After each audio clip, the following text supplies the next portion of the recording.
Hello friends, എല്ലാവർക്കും നമസ്കാരം. ലാലേട്ടൻ ആരാധകരും മലയാള സിനിമാ ലോകവും ഏറെ പ്രതീക്ഷയോടെ കാത്തിരുന്ന മലയാള ചിത്രമായിട്ടുള്ള ദൃശ്യം 3 എന്ന് പറയുന്ന സിനിമയുടെ ആദ്യ ഫാൻ ഷോ റിവ്യൂകളൊക്കെ ഇതാ കഴിഞ്ഞിരിക്കുകയാണ്. അപ്പം ഇന്നത്തെ വീഡിയോ ഭാഗത്ത് നമ്മൾ പങ്കുവെക്കാൻ പോകുന്ന ചിത്രത്തിന്റെ ഫാൻ ഷോ റിവ്യൂ ആണ്. വീഡിയോ ആദ്യമായിട്ട് കാണുന്ന സുഹൃത്തുക്കളാണെങ്കിൽ ഏറ്റവും ലേറ്റസ്റ്റ് സിനിമാ വിശേഷങ്ങൾ അറിയാൻ വേണ്ടി ഇപ്പോൾ തന്നെ ചാനൽ സബ്സ്ക്രൈബ് ചെയ്ത് വെക്കുക. ജോർജ് കുട്ടിയുടെ മൂന്നാം വരവിൽ പിടിക്കപ്പെടുമെന്ന് അറിയാൻ വേണ്ടിയാണ് സിനിമാ പ്രേമികൾ വളരെയധികം ഉറ്റുനോക്കിക്കൊണ്ടിരിക്കുന്ന ഒരു ഫ്രാഞ്ചൈസി മൂവിയാണ് ദൃശ്യം സീരീസ്. ഇപ്പോഴത്തെ മൂന്നാം ഭാഗം ഇന്നത്തെ ലാലേട്ടന്റെ ബർത്ത്ഡേ ദിവസം തിയേറ്ററിലെത്തുമ്പോൾ സിനിമാ പ്രേമികളുടെ ഒരു തിക്കും തിരക്കും തന്നെയാണ് എങ്ങ് തിയേറ്ററിൽ കാണാൻ സാധിക്കുന്നത്.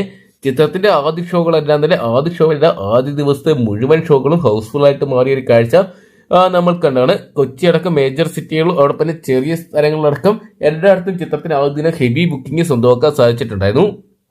ചിത്രത്തിന്റെ ഫാൻ ഷോ ഒക്കെ ഏകദേശം 6 മണിക്ക് സ്റ്റാർട്ട് ചെയ്തിട്ടുണ്ട്. നോർമൽ ഷോ ഒക്കെ ഏകദേശം 8 മണിയോടുകൂടി സ്റ്റാർട്ട് ചെയ്യുമ്പോൾ എല്ലായിടത്തും ചിത്രത്തിന്റെ ടിക്കറ്റുകൾ കിട്ടാനില്ലാത്തൊരു സാഹചര്യം കാണാൻ സാധിക്കുന്നുണ്ട്. എന്തൊക്കെയാണ് 2026 ഈ ഒരു വർഷത്തെ ഏറ്റവും വലിയൊരു കളക്ഷൻ നേടാൻ പോകുന്ന ചിത്രമായിട്ട് ഒരുപക്ഷെ ദൃശ്യം 3 മാറിയേക്കാം.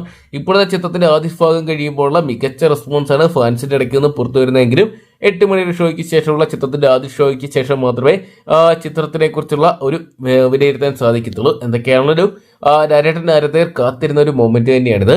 ലാലേട്ടനോടൊപ്പം തന്നെ മീന, അൻസിബ ഹസൻ, എസ്തർ, ആശ ശരത്ത്, സിദ്ദിഖ്, മുരളി ഗോപി തുടങ്ങിയ ആദ്യ ഭാഗങ്ങളെല്ലാം തന്നെ കേന്ദ്ര കഥാപാത്രങ്ങളായിട്ട് എത്തിയവർ മൂന്നാം ഭാഗത്തിലും എത്തുന്നുണ്ട്. ജിത്തു ജോസഫ് തന്നെയാണ് ആദ്യ ഭാഗങ്ങൾക്ക് ശേഷം മൂന്നാം ഭാഗവും തിരക്കഥ എഴുതി സംവിധാനം ചെയ്തപ്പോൾ ആന്റണി പെരുമ്പാവൂരാണ് ചിത്രം നിർമ്മിച്ചിരിക്കുന്നത്. അനിൽ ജോൺസനാണ് ചിത്രത്തിനായിട്ട് മ്യൂസിക് ഒരുക്കുന്നത്. എന്തൊക്കെയാണ് മലയാള സിനിമയ്ക്ക് അഭിമാനകരമായിട്ട് മാറാൻ പോകുന്ന ഒരു ചിത്രമായിട്ട് ദൃശ്യം 3 മാറും എന്നുള്ള ഒരു ഉറപ്പ് തന്നെ നമുക്ക് കാണാൻ സാധിക്കുന്നുണ്ട്. എന്തൊക്കെയാണ് ചിത്രം വലിയൊരു വിജയമായി മാറുമെന്ന് നമുക്ക് പ്രതീക്ഷിക്കാം. അപ്പം നിങ്ങൾ എത്ര പേരാണ് ദൃശ്യം 3 എന്ന് പറയുന്ന സിനിമ തിയേറ്ററിൽ നിന്നായിട്ട് ഇന്ന് കാണാൻ വേണ്ടി കാത്തിരിക്കുന്നതെന്ന് കമന്റ് ബോക്സിൽ പങ്കുവെക്കുക.